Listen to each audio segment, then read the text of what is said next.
Genevieve. Okay. We're gonna start the recording now.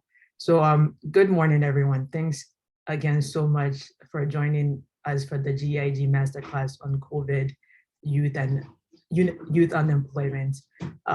Since the onset of COVID, GEIG, let me say that slowly, has been having a series of these masterclass events, which Genevieve has joined us for one of them in person early last year.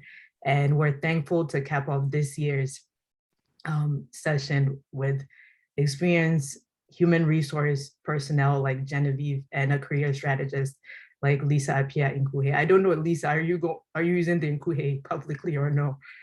Okay, so Lisa Appiah Nkuhe, and who's a career strategist and a brand manager. I will allow each of them to introduce themselves, and then we'll have a discussion between myself and them, and then we'll welcome the audience to have their questions as they have.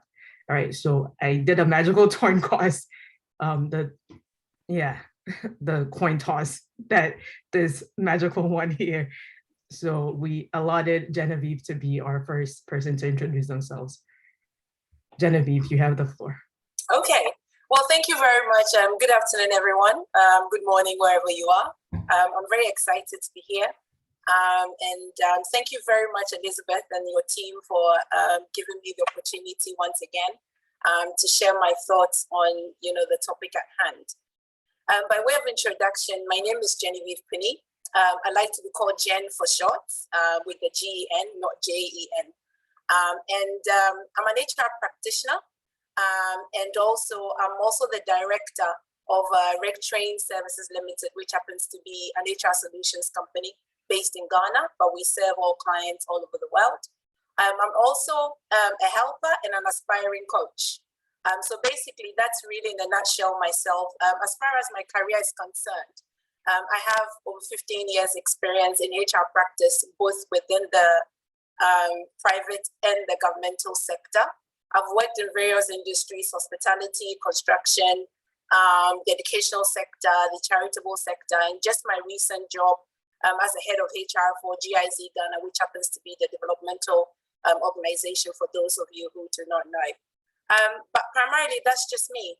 So currently, I run RegTrain, and as well as obviously advise participants or colleagues or people who come to me for some advice. So that's in a nutshell, Genevieve. Thank you very much. Genevieve, thank you so much for that introduction. I know I'm so sorry. Things are a little bit all over the place for me right now. I should have introduced myself, not assuming that everyone and anyone on the call knows who Elizabeth is. So by way of introduction, my name is Elizabeth Patterson. I'm the founder of the Girls Education Initiative of Ghana, GEIG. We are almost 8-year-old organization with the mission to provide academic and financial support for girls and applicants with special needs or disabilities. We've been doing this for 8 years now, largely with the support of folks like you who decide to come on board to enrich the lives of our students, mainly females. But now we're tweaking as we're heading into our 8th year and hopefully our 10th year and beyond. We're going to tweak our model a little bit to be more inclusive with our programming. So that's it for me. I will pause with my introduction. I'll come again with other things, but I would like to introduce I want to say my cousin, but I know this is a professional platform. But she's my cousin. It's okay. And I'm very proud of her journey, just observing from the outside looking in. So Lisa, you have the floor, please. Thank you so much. Thank you so much for the invitation. I really appreciate it. And yeah, it's an honor to be here. I've been following your progress on Facebook and LinkedIn, and now to participate in one of your events it's an honor. In terms of me, my name is Lisa Appiah. Sometimes I go by Nkuhe as well, which is my husband's name. I help mid to executive level professionals increase their marketability and visibility to get promoted at work, with the aim of them not losing themselves or while staying true to themselves in the process. And so I do this through my company, which is We Apply Canada, that I founded 18 months ago. And in terms of my professional background or career, I have over 10 years of experience working with the government of Canada, mostly in the areas of public policy, foreign policy, as well as some domestic policy when it comes to small businesses. So I'm glad to be here today. Thank you so much, Lisa, for that introduction. So since you're still on the spot, we're going to have the first question come to you, and then Genevieve can chime in. From your experience working in the sector, tell us your views on how youth unemployment has taken shape during the pandemic. Definitely. So, you know, the pandemic has worsened an already existing situation. Youth unemployment was already something that was of concern before the pandemic, and it's just you know, made it worse. I saw even this morning on your Instagram, your team shared about some data that comes from the International Labor Organization and some of the statistics that show that it has impacted women, young women, even more than men. So one of the things that I see working in the industry, especially with in the past few months, is that in addition to unemployment, there's also a severe issue of underemployment. So some youth are getting work, but the quality of work it doesn't match their skills. It doesn't match their qualifications. They're just taking jobs because they need to work. They need to get money. And so it's going to have adverse issues or adverse consequences in the long term, because essentially, people are entering the job market later, or they're entering the job market at very low paying roles, which in the long term will impact how much money they can make. It will impact the way that they can advance in the labor market. So it's definitely an issue for young people who are entering the job market even now. And, you know, I was looking at some of the data that showed that it's the time that we're in now is even worse than it was when the 2008 recession was, when it comes to youth unemployment and underemployment. So, and then another factor that I think plays into this, why it's different this time than before, is that a lot of young people, their education was disrupted. Many people didn't go to school for months, for a year plus. So that will impact their ability to enter the job market, or even to get their qualifications recognized, because they have now not only a gap in employment, but also a gap in their training and their education. And obviously, you know, there's all the consequences that impact their health, their ability to present themselves, their confidence. So yeah, that's the experience that I've had working in this sector, dealing with youth unemployment. Okay, so before we go to Genevieve, I have a follow-up question. You mentioned the data that we just posted, which indicates that there's a gap in gender, like females are more underemployed and unemployed as a result of the pandemic. In your experience working in Canada, is this true? And how do you as a career strategist advise a female prospective employee to present themselves? Yeah, really good question. I would say, you know, probably 80% of the people I work with are women, and definitely it has had a huge impact on women. Firstly, because a lot of the sectors that were closed down were sectors that are predominantly led by women. So retail being one of them that has had a huge impact with the pandemic. So in terms of, you know, how to coach women to present themselves for roles, it's all about having the right mindset, but also realizing that your skills are transferable. You may have been in one industry and, you know, been in it for a very long time, because some of the people I also work with are older, but it doesn't mean that you can't shift, and it doesn't mean that you can't reinvent yourself or present your skills differently, but it's always seeing value in what you have to offer.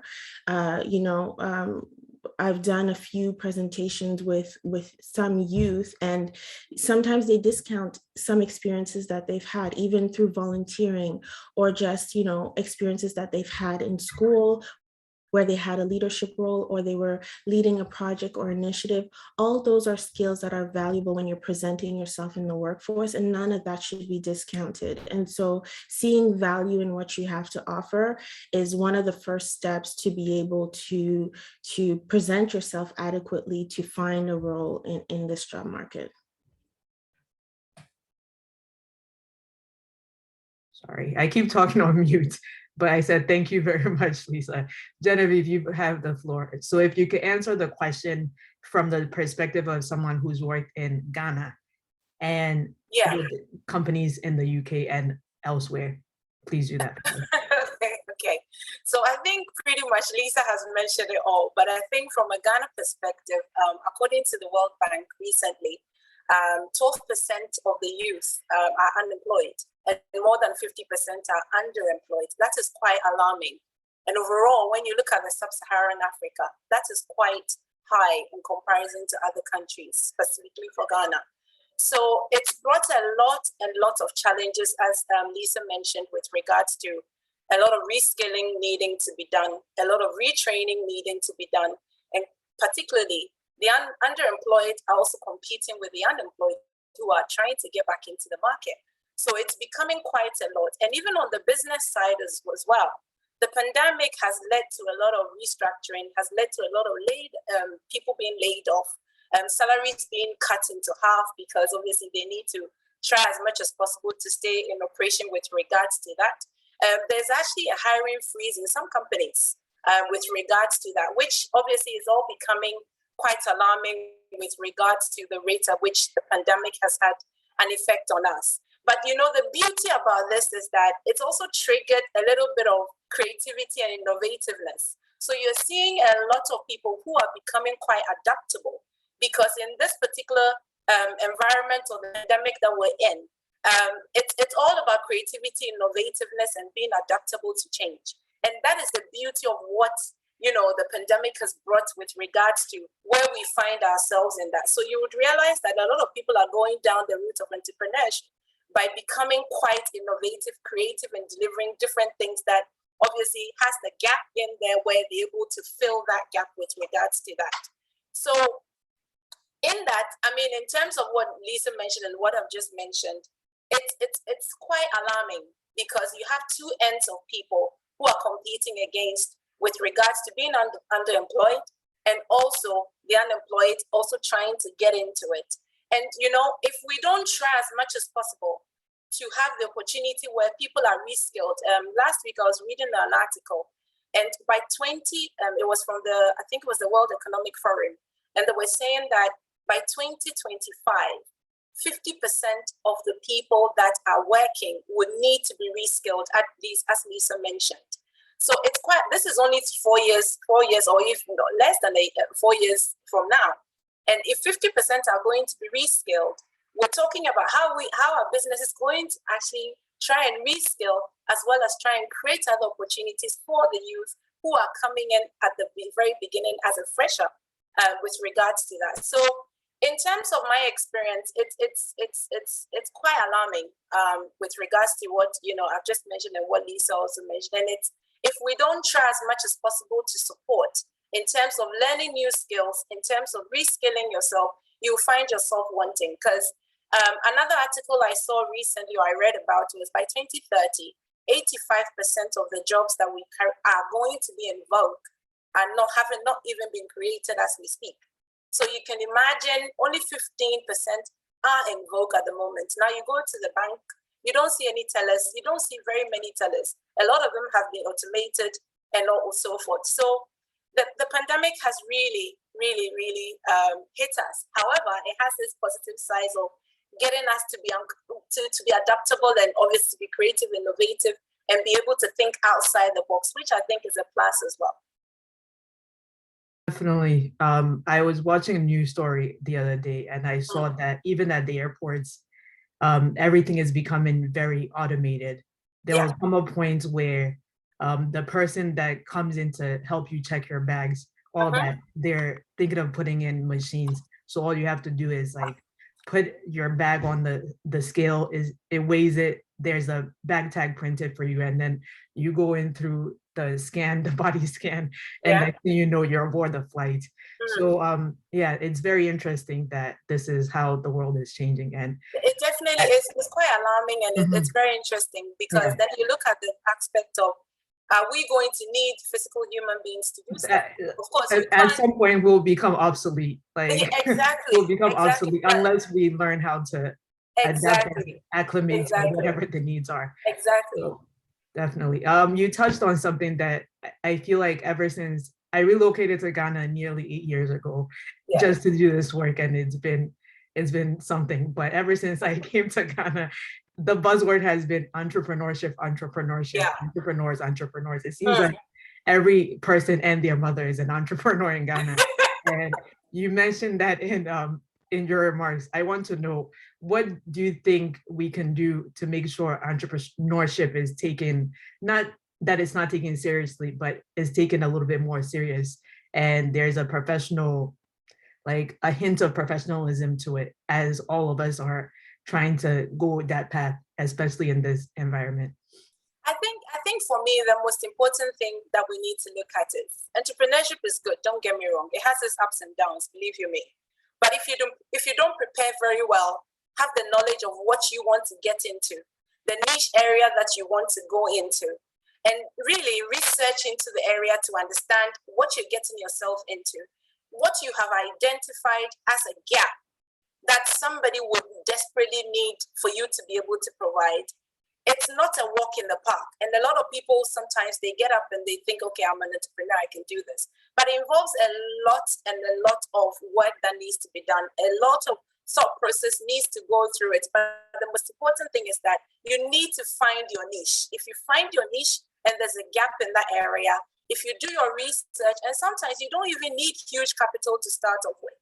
And that is what a lot of people get the whole, there's a myth about, oh, I'm going to start a business, and as a result of it, I need a huge capital. Sometimes you don't need a huge capital. But I think that it's very important that you need to understand what you're getting yourself into. Are you knowledgeable in that area that you want to venture into? Have you spoken to people in that area to understand how they are running their businesses and how they started? And then you can then do your business plan to understand with regards to what needs to be done. And on that side, I also think that the government or the education system also has a responsibility, because they can also incorporate some sort of entrepreneurship courses as a mandatory syllable or as a mandatory course for the students to be able to understand what it means to be an entrepreneur and what it means to be an employee, so that if that person is in that classroom, they have a bit of an understanding of the two angles, and they can then decide which angle that they want to go. So I think the government also can give a little bit of taster, and it shouldn't take a lot of things where you can bring somebody in to come and talk. Myself, Lisa, can come and talk about how we started our process with regards to being an entrepreneur, and then you can carry on from it. But what you said is right, and everybody wants to be an entrepreneur, but I think with a lot of preparation, with a lot of knowledge, thorough research, understand where you're going, then you can run it. That is the most important thing. I think the mistake a lot of people make is they don't think through it properly, and then they keep doing what others are doing. And there's nothing wrong with what others are doing, but what is your value that will make it memorable for me to go back to Lisa, to say, Lisa, listen, I'm ready for the promotion, so let's go. You know, that kind of thing. So that is my take on it with regards to that. Okay, thank you so much. Lisa, I'll have you come in if you have any thoughts. The question more structured is, how can youth entrepreneurship be nurtured and encouraged as a way to combat youth unemployment, especially in the global South? So please share. Definitely. A lot of the stuff that Genevieve has said was extremely on point. Entrepreneurship, I feel, is kind of trendy, just generally. A lot of people just, opt for it without necessarily considering everything that it involves. When it comes to the global South in particular, I think, like I spend a lot of time online because most of my business is online. So I've had the opportunity to hire like freelancers. Recently, I hired a video editor. He's in Nigeria, trained as a doctor, and now he's a video editor. Or, I'll be on LinkedIn seeing some people from all over the world who are getting hired by huge companies, but it's because they've been able to demonstrate their value, just like Genevieve said. They've been able to show that in spite of the competition globally, they're entering a market, the online market that involves everybody, but they've been able to show, even in spite of their conditions, that they have value to offer, and they are presenting that value daily. They're coming, they're showing their skills, and they're getting noticed, and they're getting great opportunities to work with companies globally. And so I think the internet and social media has opened the doors. Also, Genevieve mentioned creativity, but it's opened the doors to jobs that 5 years ago we wouldn't have thought was a job, or even 2 years ago, like who thought being a TikTok influencer would be a full-time job, right? So so it has opened the door to so many opportunities, and it's also created a global market, a global labor market where everyone is competing basically, and it's all about you being able to get in front of the right eyes. So I think entrepreneurship in that sense, even the definition of what we think entrepreneurship is, in the past, it was like, oh, I have to have a store, I have to have my office, that was kind of what an entrepreneur was. But now you just need your laptop and, a solid internet connection, you can get started. So yeah, the definition of entrepreneurship has changed, and people are pivoting in what work is as well. Thank you. And I think I just also want to add something to it with what Lisa mentioned as well.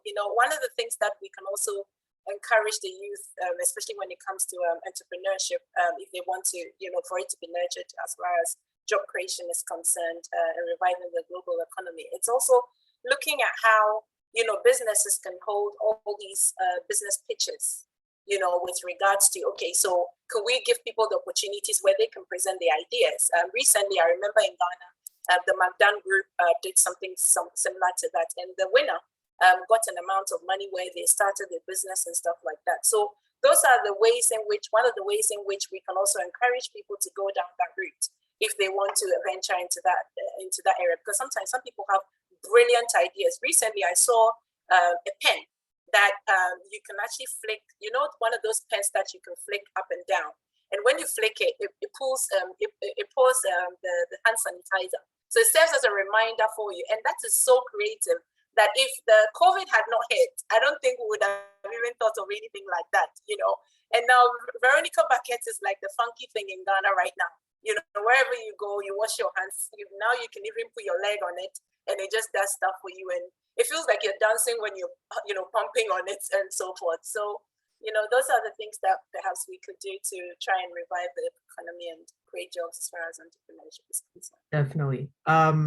One thing that I know that I've experienced trying to build an internship program for our students at GIG is the fact that we like for them to start early, start as soon as maybe junior high school with volunteering and internship placement. But these girls are between 15, 16, and a little bit older sometimes. Some of the resistance that we experience from companies that we are trying to place them with was they're too young. I don't know if they can come in with this kind of experience. I don't know where we can fit them in. So just going back on the entrepreneurship bit, what actions do you think the youth can take? I think you all talked about upskilling and reskilling. What's one tangible skill that they could actually hone in on, try to enhance that themselves so they could become more employable during the pandemic and post-pandemic? I don't know if there's anything like post-pandemic. Honestly, I think COVID is here to stay, and we've got to be realistic about it. It's going to be similar to malaria. It's going to be similar to the common flu that we get during winter time, or, you know, malaria when you're bitten by the mosquitoes. I really don't, personally, I don't think the pandemic, there's ever going to be anything called post-pandemic. We're in it now. So, but on a more serious note, I think if you really, I mean, we talked about polishing your skills, which is, I can't stop talking about that because it's one of the things that is so critical. Because right now, the two top skills that is in demand is resilience and creativity, period, irrespective of where you find yourself in. So yes, we have to make sure that we polish our skill set. And you know, the amazing and the interesting thing about the youth currently now, and especially within your foundation, is that they are very young and they should be able to take advantage of technology where they do all these free courses to upskill themselves. Elizabeth, 2 weeks ago, I learned how to open a laptop and put my drive in. That was one of the things I had to do for the very first time, which I thought was quite interesting, you know, because I could see the things behind it. And I was thinking, oh, wow, this is how complex computers are. But I was able to do it. And these are the things that I would suggest that they can do whilst they're waiting to perhaps grow up a little bit to get into the work market or to go down the route of entrepreneurship. Upskill yourself, get yourself ready, put yourself strategically in the position where if somebody decides that they want to give you an internship opportunity and you get there, you know how to put PowerPoint presentations together. Fantastic. You are the best person that you'd be able to exhibit those skill sets, but that is because you took your time with regards to when you had a lot of time available, you were able to polish your skill set and also upskill it. And then one of the critical things that I would say to somebody else with regards to your foundation or the girls in the foundation is that networking, I cannot stop talking about networking. It's one of the most amazing tools that people really don't, they take it lightly. I'll give you an example. My job I had, my recent job I had with GIZ, I got it through networking. I just happened to be at one of the events as a panel speaker. And the country director approached me after the event and asked me, Jen, can you come and work for me for 2 years to streamline my department, my HR department? And that's all it was. I didn't go in there looking for job or work or anything, because I'd gone in there as a rec train, running my own business and trying to give back to society. But through that, I'm sure he must have seen, but I went well prepared, because at the end of the day, it's an opportunity that if somebody came to my business and said to me, Jen, we want you to run the business for us, or we want you to recruit for us or train for us, at least I'm ready. And so for me, one thing I would give, in addition to polishing your skills, is the networking. It's very, very, very critical. So I want to leave it here. I'm sure Lisa has a few more. And then if any other ones come into my head, I'll add on before we get off with this particular question. Lisa. Yes, I will add, building your personal brand is very important. And something I always tell professionals I'm working with is that it's not when you're job searching or when you're starting your business that you want to now, start presenting yourself online or start polishing your resume or things like that. It's something that you should have done way before. And this is applicable as well for youth. I see a lot of high school students who are on LinkedIn, and more I'm seeing people who are younger coming on these platforms, and they're talking about the value that they have to offer. They're talking about their skills. They're opening themselves up to so many opportunities, because that's where decision makers are. A lot of CEOs of companies, a lot of executives are on these platforms, and you're showing up daily, discussing what you have to offer, contributing to the conversation. So that's one way to do it online, especially now that, things are still opening gradually. So a lot of the conversations were networking mostly online. So that's a way to do it. But even as Jen mentioned, networking generally, taking advantage of who surrounds you. Sometimes I talk to people and they think networking means, I have to call some person I don't know. What am I going to tell them? I don't know them. I can't just, send them an email like that. But within your own circle, sometimes there's someone who can help you, but you're not, because people are not thinking of it strategically, and they think it has to be some big boss of a company. They're not realizing that just around you, if you take the time to nurture your connections, if you take the time to actually talk to people, a lot of times people get jobs just like Jen did. You know, you're at an event and then someone's like, oh, I actually need someone. Or, you know, you're telling someone about your background and they're like, oh, I heard about something. Let me connect you to that person. And that's how you create top of mind awareness, is you being able to be at these places where decision makers are, you being able to showcase the value that you have to offer. But to be able to do that, you need to know yourself. You need to know, what is it really that I can offer? If you're still at the stage where you're like, oh, I'm unsure, I don't know what I can do, then it's very difficult for you to bring out those skills and to showcase them to convince someone to actually hire you or to bring you on board. So a lot of the work has to start more internally, you being able to recognize the skills that you have to offer, take advantage of whatever resources are there for you regarding upskilling. You know, free online courses were mentioned. There's so much value in that. Take advantage of things like that, but also recognize that when you're connecting with people, it's not just randomly. Connect with the right people who can help you in terms of advancement in your career, and also just advancement generally if the route you want to take is entrepreneurship. The last thing I'll say, you know, the mistake I see a lot of people making when it comes to networking is, you know, they just connect with so many people. Oh, I have this many connections, I have this many followers, but they've never spoken to any of them. So, you know, it's great to connect, but after the connection, actually follow up to solidify the relationship, so the person can actually know who you are, what you do, so that if something does come up, they will think about you. Yeah. And I want to add that to what Lisa just mentioned.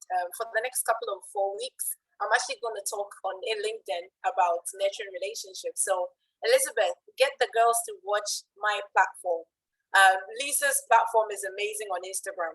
Okay, Since I found her, I followed Yeah. her straight away, and I picked a couple. I'm like, okay, Yeah. I see what you have to do and stuff. So please, networking is important. I think Lisa also mentioned the branding bit. It's absolutely critical. Recently, a gentleman actually approached me on LinkedIn. I don't know him from Adam. I do not know this guy from anywhere.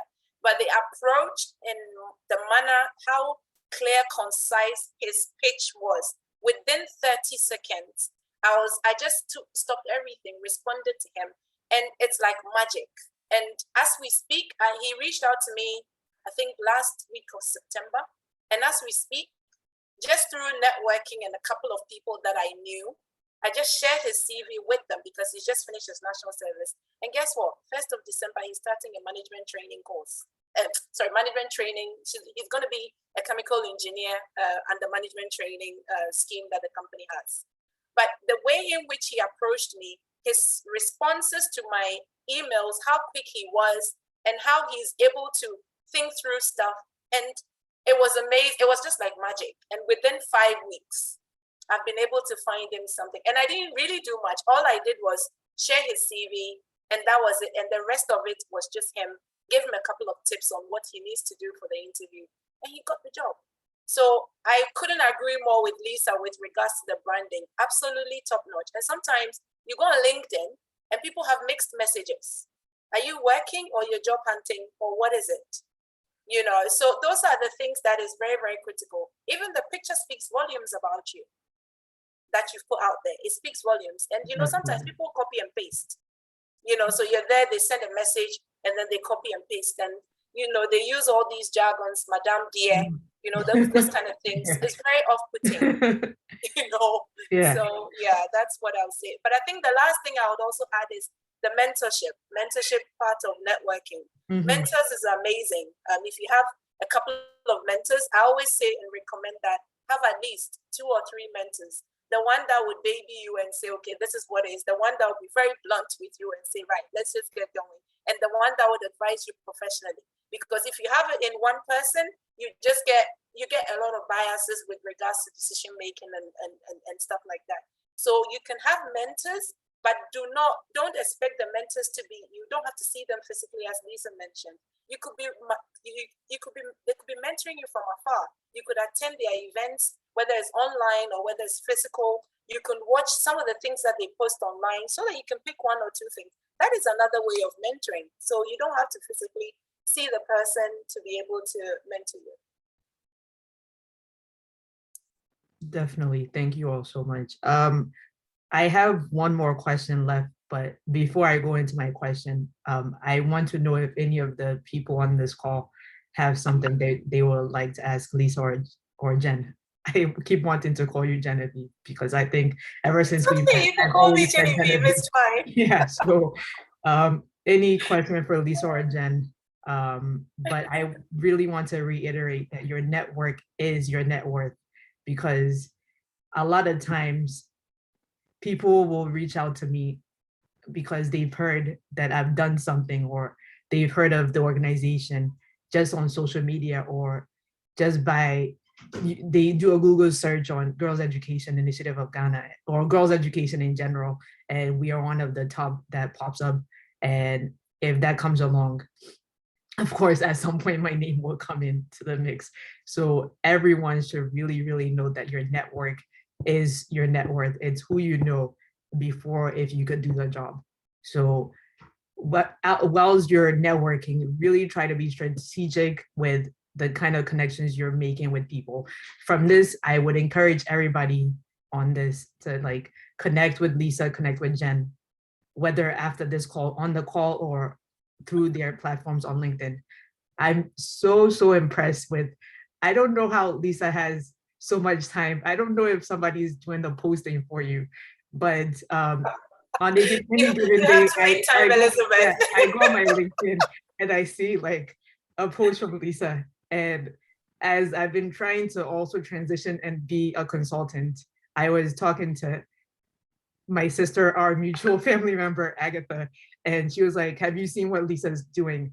I'm not trying to just pat you on the back, but she said to me, have you seen what Lisa has been doing? Maybe you should monitor and follow that a little bit more. So I don't know how she does all this as a mom, as a full-time professional, all of that.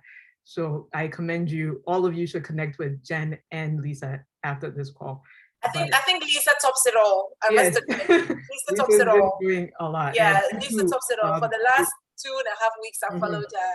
She tops it all. So Definitely. I don't know how she does it, but definitely, Lisa, I'm coming to you for some tips. I don't know whether you schedule them or whatsoever, but I'm coming to you for some tips. But definitely, Jen, Appreciate you too. When the session that you were talking about is ready, send me the link and I will share with our students, and I Definitely. myself would tune in. No problem. If does anyone has a question for our two speakers, Jen or Lisa, and then we could proceed. If not, my last question is, why do we need to hone in on youth unemployment right now? I'm sure we've answered it in some capacity, but just final thoughts and remarks. Why is it critical that we hone in on youth unemployment at this juncture in history and our lives? Lisa, you want to go? Sure, I'll Yeah, then answer. I'll join you later. At least I'll speak now, in the Canadian context. The issue is people are starting off really low in terms of their career, in terms of what's available in the job market, despite the fact that they're qualified, very educated, but they're starting way lower. But the cost of everything is still going up tremendously. Big issue that we have here is the housing market that is completely out of control. And it was great for the generation that kind of came before us, because they bought their houses so low and now it's appreciated so much. But for someone who's entering the housing market now, who's trying to buy, like it's almost just it's not possible for a lot of people, just because the amount of money they're earning compared to the market, it just doesn't match up. And so it creates greater issues in the long term that we're probably going to see 20 years from now, 30 years from now, where there's a complete disconnect in terms of skills, a skills mismatch that's going to happen, but also a mismatch in terms of affordability. you know, if it's not addressed now in terms of being able to support people who had that gap in their training, or people who had the gap in their education, or being able to have like work integrated learning programs in schools or in businesses, if we don't do those things now, what's going to happen in the next few years is that a lot more people will be below the poverty line. And just because the line will shift in terms of what people can afford and what people can accommodate in their lifestyle. So I think, you know, addressing the issue now is very important, because it'll have long-term consequences and widen the gap between the haves and have-nots. I think one of the things that I would also add on, I mean, brilliant submission by Lisa, and you know, I didn't actually think of it from that angle, to be honest. And I think for me, it's quite simple. You know, we have to act on it now, and it's very important because they are the leaders of the future. As Lisa mentioned, 20 years later, touch wood, we may not be here, we may be here, but we may not be active. You know, and you know, they're the leaders of the future, and they are the ones who are supposed to be bringing the potential change when it comes to stakeholder management, when it comes to the economy and stuff. So if we don't act now on trying to find ways in which we can help bridge that gap, our future is at stake, just as Lisa mentioned. And we all know what unemployment can lead to. You know, there's the saying that the devil finds the work, or dodgy stuff for the idle hands. You know, it can lead to a lot of unrest. We've seen that recently, especially in Ghana, where it's fixed the country now, with all these movements coming in, high teenage pregnancy and you know, on the increase. Crime rates are high. I'm sure, Elizabeth, you know, within a span of, I think between February and about May, everybody seemed to be quite, you know, worried with regards to the rampant things that were happening in terms of the crime rates, things that were happening in Ghana and stuff like that. So it's very important we act now, because if we don't, 20 years down the line, we would end up having a huge gap where people are unemployed, just as what Lisa mentioned, and things are just going to increase with regards to crime rates, you know, and political or even youth unrest to try and get things fixed, and so forth, teenage pregnancies here and there. And you know, one of the biggest things that I think we haven't mentioned is obviously the effects of mental health. We, even as of now, we actually all experience it. So you can imagine 20 years down the line, what is going to happen. Unfortunately, today, just this morning, something happened in Ghana, and I'm so disappointed because it's like the system is not working. Somebody was trying to get into a job 2 days ago, went into the first selection. Today he was meant to go and sit a test, an aptitude test, only to get there and they write F on his sheet and ask him to go home. And he asked the reason why, and they said he failed. He had not even sat the assessment. And this is a young boy who's like 21. So you can imagine his confidence is already knocked out, because the system has automatically, or the people have already gotten the people that they want to put through for this particular role. So as a result of that, he doesn't know anybody, and now he's had to go back home. So if we don't act on these things, I don't know what is going to happen to this gentleman, but mentally, his confidence is already gone. And, you know, we may have a high rise in mental health cases, which is actually one of the health sector is one of the leading, hot areas for jobs now with regards to that. So, and obviously, if we have all these things, it's going to have a huge financial cost to the economy and to all of us. So that is what I would say in addition to what Lisa mentioned. I'm so glad you mentioned mental health, because there is huge impact of the pandemic on all of us as a result. It really is something all our mental health, yeah. It's really alarming, because now that suicide is the leading cause now. Suicide is the leading cause. And we're talking teenagers. We're not even talking our age group, teenagers. Yeah. I don't know if you remember, there was like maybe a year or two ago, then there was a high spike in suicides in universities. There is it's coming back now. It's coming back. KNUST, and I feel like as a result of all of this, if we don't harness and find some solutions to support the youth, especially, suicides and depression, everything will be on a spike. Exactly. Especially And I also think in as much as we are doing our part, I think critically the government needs to step in because they are they can do a lot of things. Yeah. But again, that's another It's conversation another for another discussion day. for another time. And we've actually been thinking about having another masterclass or another webinar just on the impact of mental health during COVID. Yeah. It's something else. It really is something else. So thanks for bringing that up. I have enjoyed this conversation so much with both of you. I'm sure if we got on a three-way call, it would have been just as enriching, but thank you all so much for giving me this platform to let the audience of GIG and our followers be able to participate in this. And as I mentioned earlier, it's recorded, and with your permission, it will be posted on our Facebook, our LinkedIn, and maybe even our website. Yeah. Not a problem. Thank you so much. I just got a comment from somebody on the call saying that he loves this presentation, very insightful. So thank you all very much for that. And as much as I know you all are go-to people for me, just in case I ever call on you again, please say yes. And I assure you that next time the planning and all that will be a little bit better. We're in a transitional phase for GIG right now, so I assure you that things will be a little bit more smoother. I know Lisa has to run for another meeting very soon, but any last words, any parting advice for anyone on the call or who would watch this later on? Anyone? I mean, I just want to say, Lisa said it all, but I just want to say that, you have to do your part. We will do our part, but you need to do your part and you need to be very strategic.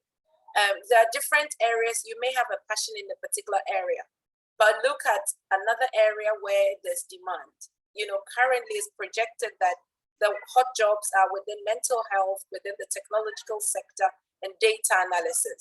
Those are the areas that is becoming quite hot nowadays. So all I'll say to the young girls, to anybody that will watch or who is looking for work, who is underemployed, who is unemployed, all I'll say is that keep on pressing, do what you have to do, but do it strategically, as Lisa advised before.